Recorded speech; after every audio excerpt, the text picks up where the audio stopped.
Hello students. आज जैसा कि आप जानते हैं कि अंग्रेजी को पढ़ने से पहले आपको अपने मन और मस्तिष्क में दो बातें रखनी आवश्यक हैं कि अंग्रेजी के दो पार्ट होंगे। एक होगा अंग्रेजी साहित्य, जिसे इंग्लिश लिटरेचर के नाम से जानेंगे, और दूसरा होगा इंग्लिश ग्रामर, जिसे अंग्रेजी व्याकरण के रूप में आप पढ़ रहे हैं। आप सभी को यह भी जानना आवश्यक है कि किसी भी भाषा को समझने के लिए व्याकरण का ज्ञान होना अति आवश्यक है। इसीलिए इंग्लिश ग्रामर को प्रीफर करके आप उनके शब्द निर्माण, वाक्य निर्माण, parts of speech and sentences, the word formation, the formation of sentences के जितने भी रूल्स हैं, चाहे वो नरेशन हो, सिंथेसिस हो, ट्रांसफॉर्मेशन हो या सिंटैक्स के रूल्स हो, इसके साथ साथ एक अच्छी वोकैबुलरी का भी होना आवश्यक है ताकि आप अंग्रेजी भाषा को अच्छे से समझ सकें। फिलहाल आज मैं आप सभी के लिए उत्तर प्रदेश माध्यमिक शिक्षा बोर्ड की अंग्रेजी साहित्य से संबंधित पोएट्री के बारे में कुछ बात करने आया हूं, ताकि आप पोएट्री पढ़ने से पहले उसके मूलभूत चीजों को समझ सकें। जैसा कि आप सभी जानते हैं कि पोएट्री का एक important part figures of speech भी है, जिसकी वीडियो मैंने अपने यूट्यूब चैनल पर पहले से ही अपलोड कर दिया है। आप सभी उसे देखें और फिगर्स ऑफ स्पीच से रिलेटेड चीज़ों को समझने का प्रयास करें, क्योंकि figures of speech are used in poems to increase their effects, to increase their expressions। तो जब आप फिगर्स ऑफ स्पीच को ध्यान से पढ़ेंगे तो उसमें पोएम्स में यूज होने वाली लाइन को आप समझ पाएंगे कि किस लाइन में कौन सी फिगर्स ऑफ स्पीच बन रही है। साथ ही साथ पोएट्री के कुछ फॉर्म्स भी होते हैं। काव्य, पोएट्री यानी काव्य, काव्य के कुछ रूप भी होते हैं। उनको लेकर मैं आज आप सभी के सामने आया हूं। मैं उनके बारे में आपसे थोड़ी थोड़ी बातें करूंगा। वैसे अंग्रेजी साहित्य को पढ़ना यानी उसका एक पूरा इतिहास है, एक अपना अलग हिस्ट्री ऑफ इंग्लिश लिटरेचर है। उसे पढ़ने के लिए आपको पर्याप्त समय देना चाहिए। फिलहाल किसी भी काम को शुरू करने से पहले उससे रिलेटेड बेस को जरूर समझ लेना चाहिए और उससे रिलेटेड बेसिक्स चीज़ों को जानने के बाद ही जब आप अपना कार्य शुरू करते हैं तो निश्चित रूप से उससे संबंधित आपका कॉन्सेप्ट बिल्कुल क्लियर रहता है। तो आइए आज हम पोएट्री की डेफिनेशन और पोएट्री के फॉर्म्स के बारे में जानेंगे। मैंने बोर्ड पर लिख रखा है, इंग्लिश लिटरेचर का एक महत्वपूर्ण पार्ट है पोएट्री, जिसे हम हिंदी में काव्य कहते हैं।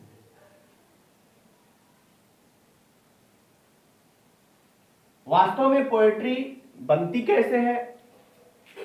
तो पोएट्री जो है वह एक हमारी भावनाओं को व्यक्त करने की एक प्रक्रिया है।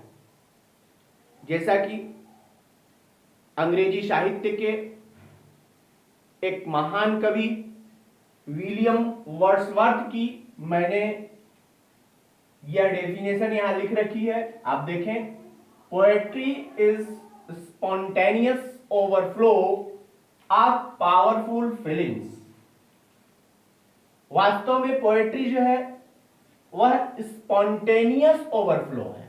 Spontaneous, the word spontaneous means automatic, natural process.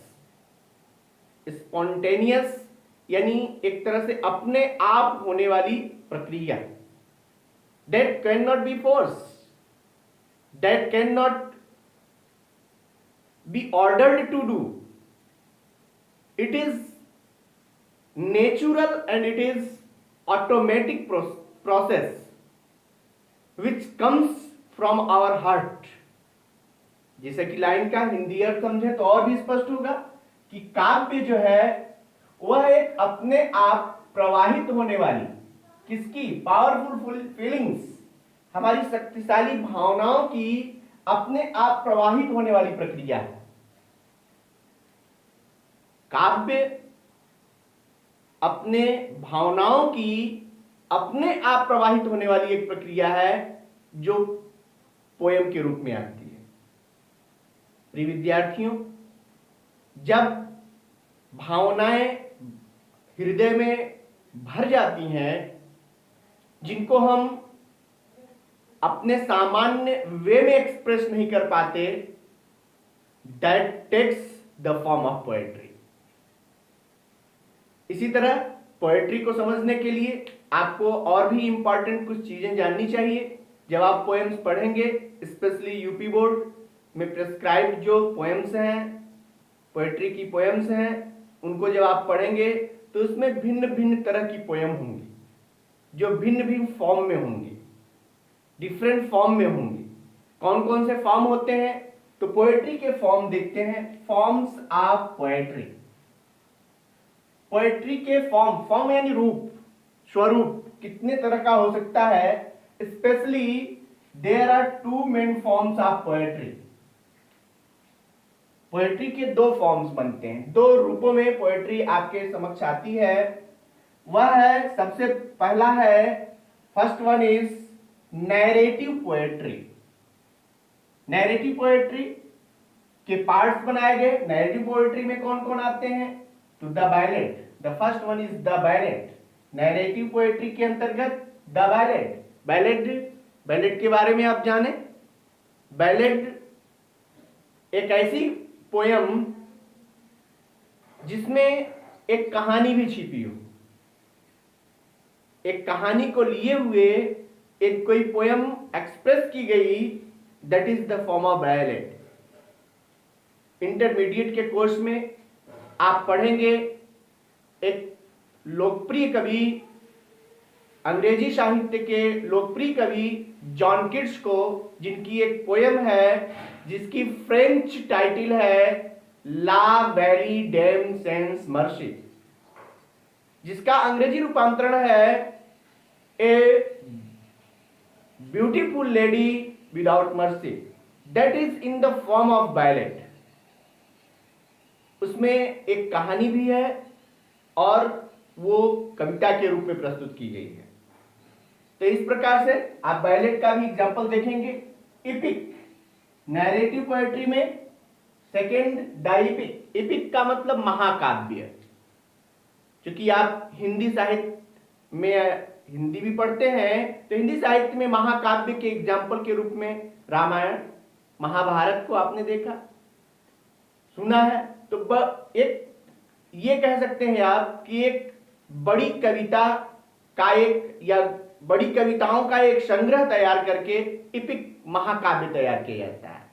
Yes, of course in English literature there is the form of epic also. John Milton, अभी आप अपने पोएट्री के ही एक चैप्टर को पढ़ेंगे, पोएम को पढ़ेंगे, on his blindness. John Milton is the great poet and he wrote two epics. He composed two epics. The first one is Paradise Lost and the second one is Paradise Regent. That is the example of epic. आप आगे देखें, the mock epic. Epic तो आप समझ चुके हैं कि एक महाकाव्य यानी बड़ी कविता का एक संग्रह है जिसके कई पार्ट में उसके बाद वो पूरा एक बन के आई। तो उसी तरह से उसमें मॉक हो, मॉक इपिक यानी महाकाव्य में भी यदि मॉक हो यानी एक तरह से आलोचना भरी हो तो that is mock EPIC. And next one is the romance. Romance means the poem full of love, the poem which express the story of love, that is romance। Romance रोमांच व्यक्त करने वाली कविताओं को romance, the form of romance में रखेंगे। Next ये आपका फर्स्ट था नैरेटिव पोएट्री, सेकंड है लिरिकल पोएट्री। लिरिकल पोएट्री के पार्ट में the first one is the lyric. Lyric means the poems you can say रागपूर्ण कविताएं, राग से भरी हुई कविताएं, उन्हें लिरिक। लिरिक का द बेस्ट एग्जांपल है इंटरमीडिएट में एक पोएम है the true beauty. The true beauty, in this particular poem the author has described about the true beauty, that is the spiritual beauty. The poet has differentiated between physical beauty and spiritual beauty, and at last he decided that spiritual beauty is the real beauty and the true beauty. That is the example of lyric. Next, the sonnet। Sonnet इसे भी आप अपनी poetry में पढ़ेंगे। Sonnet the poem of 14 lines. आप इसे ऐसे समझें, 14 पंक्तियों की कविता को सॉनेट कहते हैं। This is a form of poem.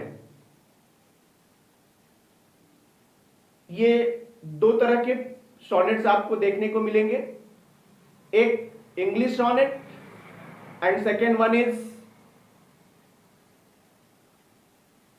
Italian sonnet। Shakespeare has written English sonnet that is called Shakespearean sonnet, and Milton has written Italian sonnet and that is called Miltonic sonnet। There is particular rhyming scheme, different rhyming scheme of English sonnet and Italian sonnet। कुल मिला के आपको समझना यह है कि sonnet is a form of poem which is composed in 14 lines। 14 पंक्तियों में कंपोज की गई कविता को sonnet कहते हैं। इसका एग्जाम्पल इंटरमीडिएट में आपने पढ़ा है in the form of sonnet. On his blindness is also, John Milton's on his blindness is also Miltonic sonnet and Italian sonnet. It is the example of Italian sonnet. And Shakespeare has written 154 sonnets। You can see and you can study them after the class or after intermediate examination। ढेर सारे examples आपको देखने को मिलेंगे जब आप आगे बढ़ेंगे। जब आप अंग्रेजी साहित्य को ही केवल पढ़ना चाहेंगे तो आपको अंग्रेजी साहित्य से रिलेटेड बहुत सारी चीजें पढ़ने को मिलेंगी। फिलहाल आप यहाँ कॉन्सेप्ट क्लियर करें। लिरिकल पोएट्री में दो पार्ट आपने देखा, the lyric and the sonnet. Third one is the ode. Ode यानी संबोधित की हुई कविता, the poem in which any particular things are addressed, या particular persons are addressed। While addressing particular person when a poem is composed, that is odd, you can say। कि जब किसी को संबोधित करते हुए किसी कविता को लिख दिया जाए तो that is ऑट। नेक्स्ट आप देखिए the elegy. Elegy, elegy means शोक गीत। इसे आप हिंदी में समझें शोक गीत। शोक गीत का मतलब आप समझ रहे होंगे, the poem which has been composed on the death of any nearest and dearest. किसी प्रिय या नजदीकी की मृत्यु पर कंपोज की गई कविता को एलेजी शोक गीत कहते हैं। आप अपनी ही इंटरमीडिएट की ही बुक में एक पोयम है O captain my captain, Walt Whitman के द्वारा लिखी गई, and this particular poem is the best example of elegy because it has been written on the death of Abraham Lincoln, the president of America, which was the dearest to the author। तो अपने किसी प्रिय या नजदीकी की मृत्यु पर compose की गई कविता को एलेजी कहते हैं। इसी तरह से विद्यार्थियों, जब आप पोएम पढ़ना शुरू करें तो इस फॉर्म को देखने का प्रयास करें कि किस फॉर्म की पोएम आप पढ़ रहे हैं, उसमें किस तरह की और भी चीजों का प्रयोग किया गया है। वैसे तो पोएट्री के ही फॉर्म्स को देखा जाए तो यह बहुत लेंदी बनता है और इसमें बहुत सारी चीजें होती हैं, क्योंकि इंटरमीडिएट कोर्सेज में कुछ लिमिटेड चीजें आपको दर्शाई गई हैं या दी गई हैं जिनको आपको जानना थोड़ा आवश्यक है ताकि आपका बेस मजबूत रहे और आप अच्छे से पोएट्री को समझ सकें। तो विद्यार्थियों, मुझे उम्मीद है कि आप सभी को ये पोएट्री की डेफिनेशन, पोएट्री से रिलेटेड कुछ चीजें आपको समझ में आई होंगी। आप इन सभी चीजों को रिवीजन करते हुए आप अपनी टेक्स्ट बुक के साथ रेडी रहें। अब मैं आपको टेक्स्ट बुक से रिलेटेड 1 by 1 करके एक एक पोएम आपको पढ़ाऊंगा और उसे समझाने का प्रयास करूंगा। बहुत बहुत धन्यवाद, बहुत बहुत शुभकामनाएं आप सभी को।